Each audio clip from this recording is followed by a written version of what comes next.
Foster homes are desperately needed because every week there are many companion animals that are put down in shelters across the state simply because there's nowhere for them to go.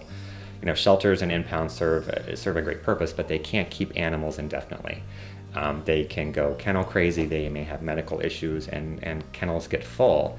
And the one way that they can get out of the impound is through rescues. And the only way that a rescue can take an animal in is if we have a foster home, if we have a place to place them.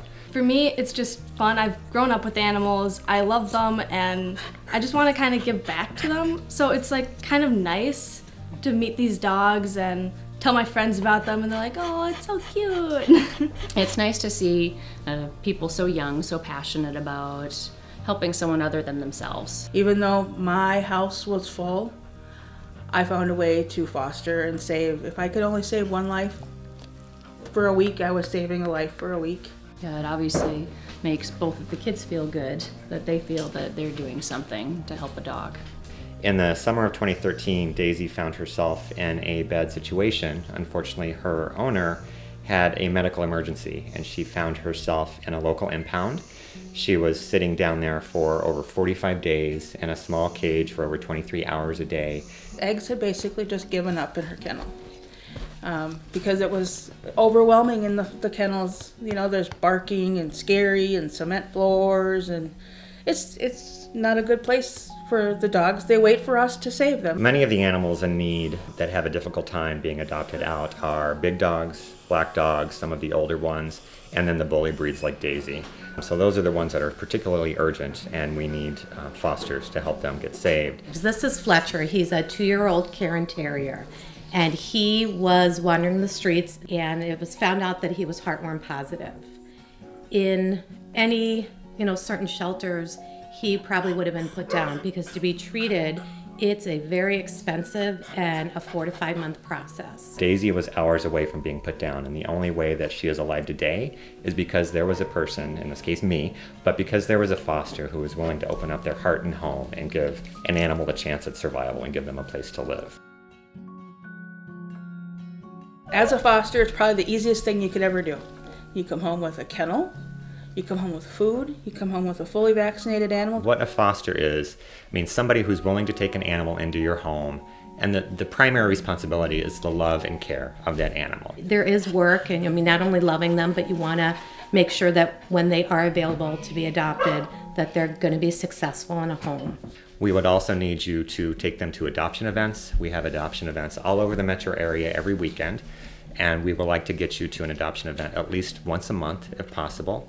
If there are any vetting needs, we ask you to try to get the animal to a vet. As a foster, you can request the type of dog that you want. You can have a dog that's maybe bigger or smaller, or one that is a little bit more relaxed. It's kind of, you choose what dog you want. You don't have to take whatever dog is out there. The main thing for fosters is to provide a home, and it doesn't cost anything. Everything is provided by the rescue. It's completely free. Rescues will provide anything that you need. They will cover the vetting. If you need a crate, if you need bowls, if you need food, we will provide it for you.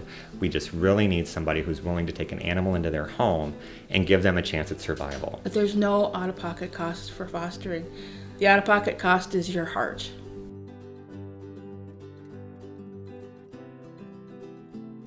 One of the things that I hear a lot is, how can you do that? How can you take an animal in and then give them up? And it's difficult, but you get to be involved in that adoption process from A to Z. You get to be involved in screening potential adopters. You can meet them. You get to introduce the dogs. You get to go and do a home visit. So you get to know, you get to have a comfort level that where you are placing your foster in their permanent forever home is the right fit for them. And while it can be heartbreaking because you put a lot of love and devotion into this animal, then you get to save another one. It's much better for us to be sad for a little bit and say goodbye than it is for them to never have a chance to be with anyone, right? Yeah. It's hard, but then there's always another life that needs to be saved.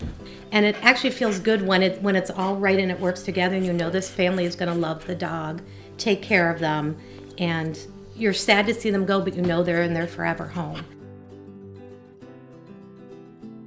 Hi, my name is Melissa, and I, with Angela Boone, have an initiative in the state of Minnesota called Fostering Saves Lives. The purpose of this initiative is to support the rescue groups in the state of Minnesota. Their constant need are to get more fosters so they can pull and save more dogs from shelters and dangerous situations. In other words, we find fosters for the rescue groups. You can go to fosteringSavesLives.org or the Facebook site Fostering Saves Lives.